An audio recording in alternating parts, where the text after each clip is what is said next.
Hey everybody, it's your girl Bunny. To all of my returning subscribers, hey, how you doing? And for those of you who are new to the channel, welcome. Kick your feet up, subscribe to this family-friendly channel, and don't forget to click the notification bell so you don't miss any posts. Also follow me on Instagram at the same profile name so you don't miss the sneak peeks of what's coming up next. In this video, it's episode 4 entitled Out of Your Comfort Zone. I give a full episode recap with photos offset to the side, and then I give my review at the end. No need to dig around. I have all of the minute marks in the comments. It's all coming up next.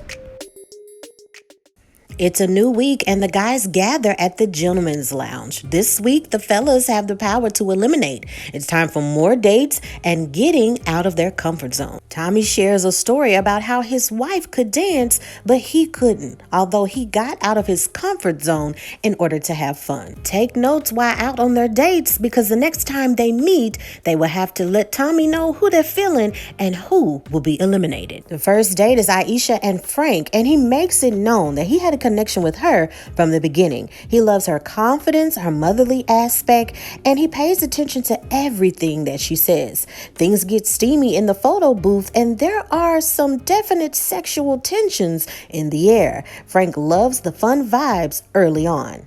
Kheri and Tyrone speak, and Kheri wants to talk about the elephant in the room. Why didn't he tell her about how he felt instead of telling someone else? Tyrone explains that she comes off as aggressive. Kheri takes offense to the word, but lets him continue his point. He explains that while he talked to other women, her energy seemed piercing, and she sent him late-night texts asking if he was still interested. She can understand his description about the aggressiveness and about the text. Everyone had his number just like she did. She respected his space with other women, and she wasn't blowing up his phone or being thirsty. She just asked a legitimate question. Tyrone continues and said that it was never an appropriate time to tell her that he was just interested in other people. Kheri refuses for Tyrone to place the blame all on her, and she doesn't understand why he just couldn't approach the situation. There's a little rift back and forth about how he could have answered it, but she makes a note to production that she's glad that she saw his true transparency, his behaviors, and red flags about how he can't address certain things. It's double date time. Cornelius, Camille, Courtney, and Corey. Corey is making Courtney laugh with his silly dance moves, and Cornelius notices how Corey is keeping Courtney pretty occupied. Camille says that she enjoys the FaceTime conversations with his shirt off and how she commends that he would be willing to wait on her sexually. Cornelius says that he doesn't mind waiting because it all depends on a couple's goals. She asked him how is his bank account, and he tells her that not only does he not have any debt, but he makes investments on several different things, such as a 401k, Roth IRA, etc. Camille says that she has lots of debt because she has several degrees, but it's okay because he's financially stable. Camille notices how Cornelius keeps looking back at the other date, and she wants to know, hey, do I have your attention or not? He makes a production note that it's flattering that Camille wants all of his attention all of the time, but he's also making sure it's not too overbearing from her as well. He wants to make sure all of the time is not on Camille and that he dates other ladies. Courtney makes a production note that she observes how cheesy Corey can come off. She's usually used to dating men who are a little bit chill, but will give Corey a chance. Corey lets her know that he's looking for a wife that knows that marriage is about the long haul. He even gets a little closer to touch her and make sure that she doesn't feel uncomfortable. As the date comes to a close, he gifts her with flowers, and Courtney is impressed. She's seeing Corey in a different way. Walter meets with Mumin, and they both love each other's company and diverse conversation. He even shared how he would even love to get married again and have children. He also talks about how he tried several times to connect with his dad, but his dad continues to ignore him. Walter made a decision just to accept that his dad is not in his life, which is difficult. Mumin also shares her transparency about her relationship with her dad as well. It's uncomfortable for her to share, but with Walter, she feels a little bit more comfortable. She got counseling to make sure that that little girl doesn't take over her life when it comes to issues with her dad. Shiloh, Phil, Dante and Kheri meet up for a good workout double date. Dante pushes everyone to the limit with fitness, and Kheri loves the challenge. Dante and Kheri start to vibe, and Phil pulls Shiloh away to talk alone. They have some sensual connections, and Shiloh is loving every minute. Unlike Dante and Kheri, there isn't any true connection. Their conversation even seems forced. There's a few more dates: Niam and Sadia, Tasia, and Frank. With Niam, he wants to learn how to craft a drink specifically for her. Zadia says that he's a very genuine person and that they both look forward to getting to know one another and having more dates in the future. Frank prepares a drink specifically for Tasia and wants her to give the name to the particular drink. He wants to show her that he's going to take his time and perfect a drink to be specific. She says she wants to name it To See Her, and he admits that it's very, very creative. She loves the finished drink and makes a production clip that he was not an interest of hers from the beginning, but she's open to the date and conversation. She wants to know why he had his guard up in the mixer, and he explains that the energy didn't seem right, but now the potential of them having the opportunity to get to know each other presented himself, and he wants to get to know her. Frank makes a production note that every time that he tries to have a conversation, it all goes back to her speaking about business. He wants to know, what do you like personally? Tell me about your friends, what you like to do for fun. Unfortunately, while speaking to her, it felt like a business outing instead of a date. Back at the gentleman's lounge, Tommy starts with Corey. He likes Mumin and even likes the conversation that they had, along with the date he had with Courtney. Now we move on to Tyrone. He's liking Shiloh's vibes and they have nice conversation. Phil says to production that it's a trip hearing about how other men vibe with other women. Cornelius talks about Camille and loves her bubbly personality and also likes Courtney. Walter is digging Mumin as well, and they have very diverse conversations. Naeem is digging Zadia and their connection. Now it's time to talk about who they're not digging. Frank and several other men say that Tasia seems like she's disconnected. She has a smile, but her conversation doesn't match her energy. Tyrone talks about Kheri and how he just lost interest. Sabrina and other men also agree that she seems a little distant and they haven't had the opportunity to get to know her. Dante is disappointed with the names mentioned because he didn't get a chance to really connect with those specific women. Now it is time for eliminations. We have Cornelius and Cassia, along with Naeem and Kheri. Cornelius talks to Cassia and says that she has a wall up, and several of the guys agree that she seems like it's hard for her to connect and talk to her.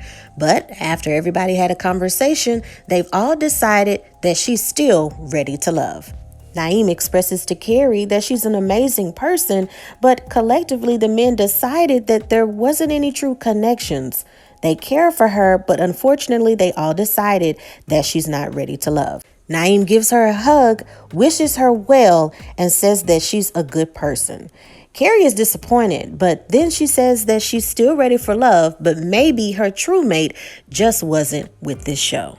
And that is the end of the episode. And now it is time for your favorite part of the video. That's right, my review. So as you can see, this video is super short. There wasn't anything spectacular that happened in this episode. It seemed so rushed and so quick. But, hey, we talked about that in the last video and how I said, according to production, the fluidity of the show, it's not really realistic in giving everybody enough time to genuinely talk to each person, take time, have as many dates as they want. It's just too fast and a little too calculated for anybody to have real connections. Now let's talk about Tyrone and Kheri. That whole situation, like she said, it just shows the red flag in how he communicates and addresses certain situations.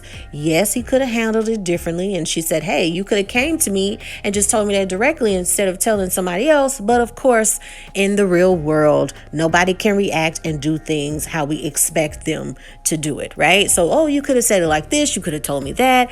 And there's that awkward moment where he says, it was just never a good time for me to say that I just wasn't interested and I just wanted to talk to other people. But it's a dating show, right? It's okay that you can express that you're not feeling them. You don't have to talk to her, about other people. And it's just kind of odd that this show is continuously picking individuals who know that they have this introverted awkwardness in talking to people, yet that's who they cast. They cast Tyrone, they cast Kheri, which are probably awesome and amazing people, but this is a dating show. And if you have this quirkiness and it's hard for you to be yourself and you're doing too much, what is the point of you being here? Like, I get that some people are nervous and they see a camera and the words get fluttered and they'll, just topple over their words, and who they are really might not communicate that well with filming. I get that. I said that in the last season. I've been saying that in the reviews so far. What that does, though, is that dampers the show and it makes people not want to watch it. When everything is rushed, we barely get to see people. We're only seeing when they're on a date because of production of 5 minutes of that. The lighting is terrible with the blue light. Absolutely terrible. Production should have stepped in. And these are things that even rookies know in film school. And it needs to be revamped. And I've said this over and over again, what needs to be done and what they need to do. It needs to be a setting where they're in a mansion. They're all in there. There's cameras all over the place. They have rides and escorted rides to take them wherever they want to go in the city to date. And they can date however many times, whomever they want to date. And at the end of the week, it's collectively the men and the women vote off who they're not feeling. And it's announced and it's surprised, right? So kind of like, Survivor mixed with, Big Brother and all this other stuff. But it would work because you have dating. And then the added element of adding someone else mid-season who is ready to meet other people as well. Now, we do see in the previews for next week that they're going to throw in that curveball and they're adding new people to the group to date. But what's the point when there's only so many episodes in the season? And they're having to take off from work and they're meeting up with people. And that's not a realistic setting.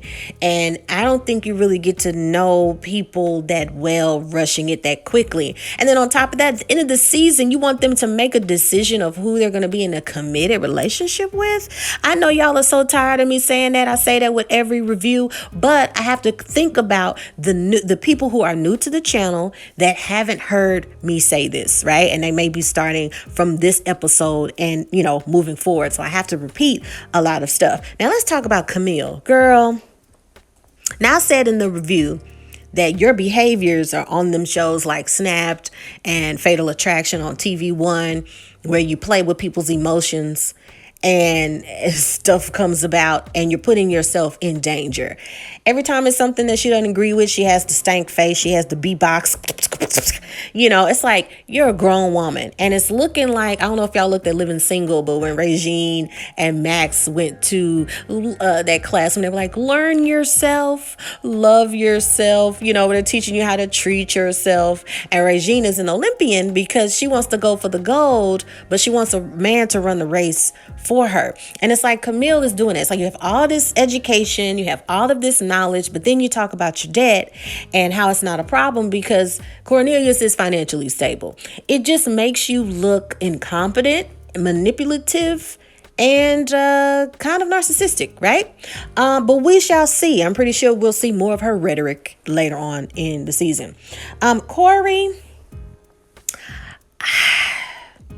it's like, is he just socially awkward and cheesy, or is he just like got to go? He's just weird.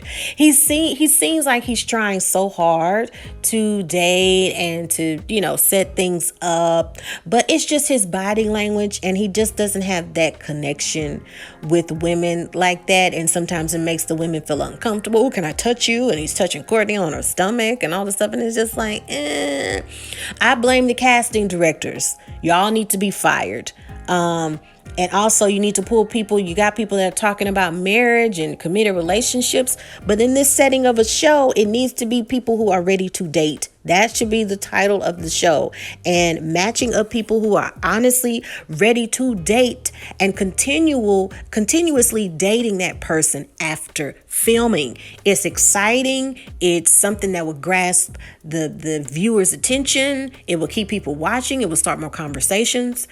Ready to Love, Will Packer Productions, you are pissing off your audience because you're getting us frustrated. And over time, it will make people lose interest in the following seasons. You also have the season episode name changes on the OWN network, which confuses a lot of people. First setting, you had season 4, and then 5, and then doing 3, and then it was 4, and then it's just like, then you see a lot of YouTubers that are confused. Like you're numerically changing a lot of stuff a lot of the time. Sometimes the descriptions don't match, and then it's edited and changed later. What is going on? I don't know what's going on. I don't know if it's a new team or what's going on. I don't know. Let me know how you feel. So far, the season seems very boring, unfortunately, because I love, picking a reality show and kind of rocking with it. But yeah, as you can see, that review was just really, really quick because it wasn't that much to talk about. I'm pretty sure that they'll stretch it and drag it over one episode that they'll divide into 5 pieces. Unnecessary. It just, I'm sure. So anywho, let me know what you think in the comments. Also, make sure to check out recommended shows that are in the pinned comment. We have the final season of Insecure. There's Queen Sugar that only has 3 episodes left. And Wu-Tang and American Saga, which just ended their 2nd season. There's a lot of stuff for you to binge watch and go on that playlist and check it out. So make sure if you don't have anything to do, pick a show, binge watch, comment, let me know what you think. In the meantime, in between time, take care of yourself and each other. Bye.